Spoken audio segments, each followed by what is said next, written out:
প্রথম আলোর অডিও সংবাদে স্বাগত। শামসুজ্জোহা জানিয়ে দিচ্ছি দিনের প্রধান খবরগুলো। বাংলা একাডেমির সাহিত্য পুরস্কার 2025-এর জন্য মনোনীত হয়েও পুরস্কার পাননি কবি মোহন রায়হান। বৃহস্পতিবার বিকেলে নিজের ফেসবুক পেজে দেওয়া পোস্টে এই তথ্য জানিয়েছেন তিনি। বিষয়টি নিয়ে সংস্কৃতিমন্ত্রী নিতাই রায়চৌধুরী বলেন, মোহন রায়হানের বিরুদ্ধে বেশ কিছু অভিযোগ আছে। এসব বিষয় খতিয়ে দেখে আবার পুরস্কার ঘোষণা করা হবে। কোন ধরনের অভিযোগ মোহন রায়হানের বিরুদ্ধে ছিল, এ প্রশ্নের জবাবে সংস্কৃতিমন্ত্রী বলেন, বিষয়টি যেহেতু খতিয়ে দেখা হচ্ছে তাই এ বিষয়ে বলা যাবে না। সোমবার বাংলা একাডেমির সাহিত্য পুরস্কার 2025 ঘোষণা করা হয়। এতে কবিতায় মোহন রায়হানের মনোনীত হওয়ার তথ্য জানানো হয় বাংলা একাডেমির সংবাদ বিজ্ঞপ্তিতে। 41 বছর আগে লেখা কবিতার জন্য পুরস্কার বাতিল করার তথ্য উল্লেখ করে মোহন রায়হান বলেন, পুরস্কারপ্রাপ্ত ব্যক্তিদের ডেকে এসএসএ পুরস্কার গ্রহণের রিহার্সেলও প্রদান করে। যথারীতি পুরস্কার গ্রহণের জন্য এসে জানতে পারলাম 41 বছর আগে কর্নেল তাহেরকে নিয়ে লেখা আমার তাহেরের স্বপ্ন কবিতার জন্য প্রধানমন্ত্রী তারেক রহমানকে দিয়ে একটি মহল আমার পুরস্কার বাতিল করিয়েছে।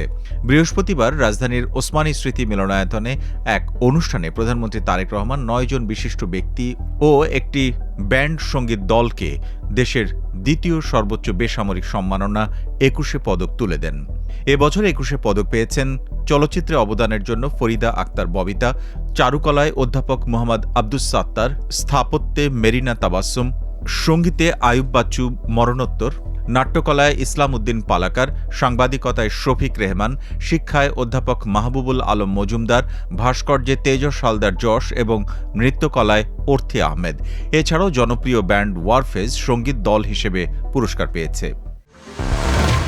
পুলিশের নতুন করে 180 জন সার্জেন্ট নিয়োগে প্রয়োজনীয় ব্যবস্থা নেওয়ার নির্দেশ দেওয়া হয়েছে বলে জানিয়েছেন স্বরাষ্ট্রমন্ত্রী সালাউদ্দিন আহমেদ।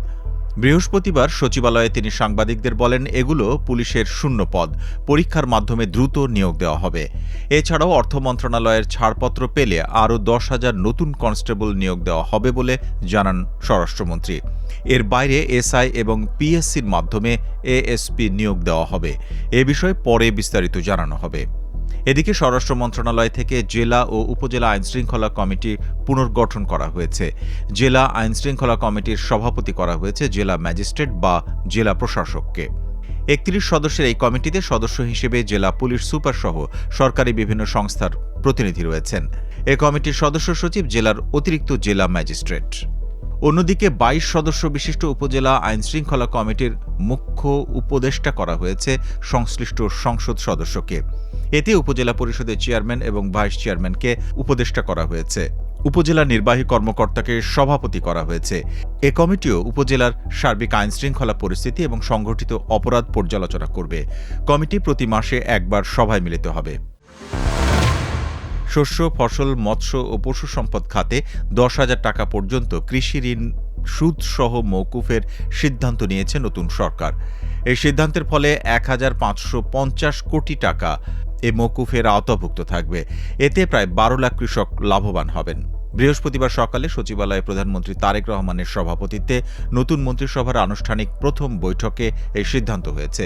পরে বিকেলে সংবাদ সম্মেলন করে সিদ্ধান্ত জানান মন্ত্রিপরিষদ সচিব নাসিমুল গনি। সাংবাদিকদের প্রশ্নের জবাবে মন্ত্রিপরিষদ সচিব জানান, 10,000 টাকা পর্যন্ত কৃষি ঋণ নেওয়ার পর যত সুদই হোক, সুদ আসল সহ পুরোটা মওকুফ হবে। মন্ত্রিপরিষদ সচিব বলেন, বাংলাদেশ ব্যাংকের তথ্য মতে সরকারি বাণিজ্যিক ও বিশেষায়িত ব্যাংক এবং বেসরকারি বাণিজ্যিক ব্যাংকগুলোর 26 ফেব্রুয়ারি পর্যন্ত সুদসহ কৃষকদের কাছে পাওনা আছে প্রায় 1,550 কোটি টাকা, যা এই মওকুফের আওতাভুক্ত হবে। এই ঋণ মওকুফ করা হলে আনুমানিক 12 লাখ কৃষক প্রত্যক্ষভাবে লাভবান হবেন।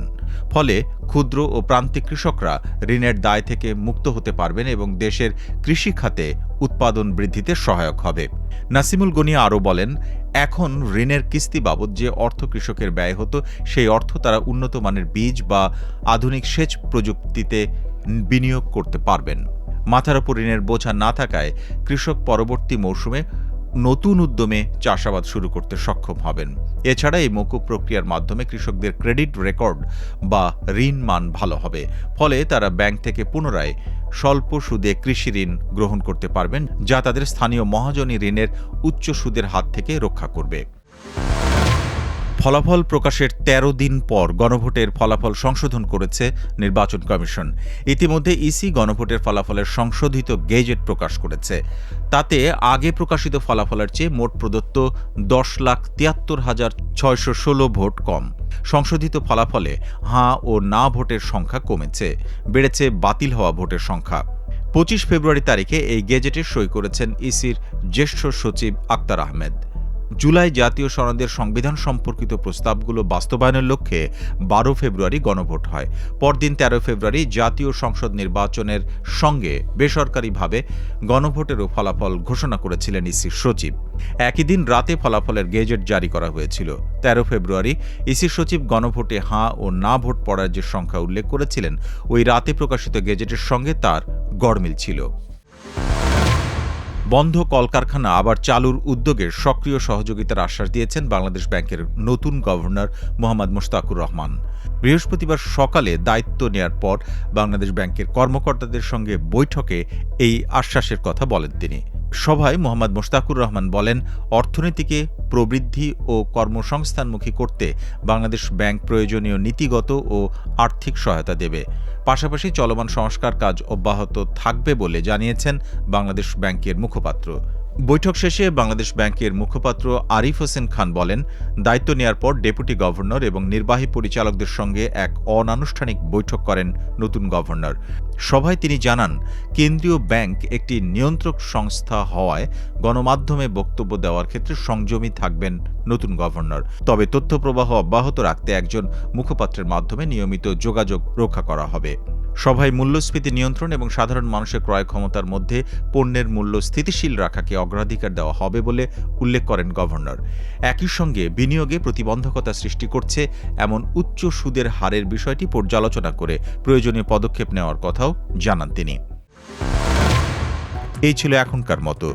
প্রথম আলোর অডিও সংবাদ শুনুন আমাদের ইউটিউব চ্যানেল, ফেসবুক পেজ এবং আমাদের ওয়েবসাইট prothomalo.com-এ।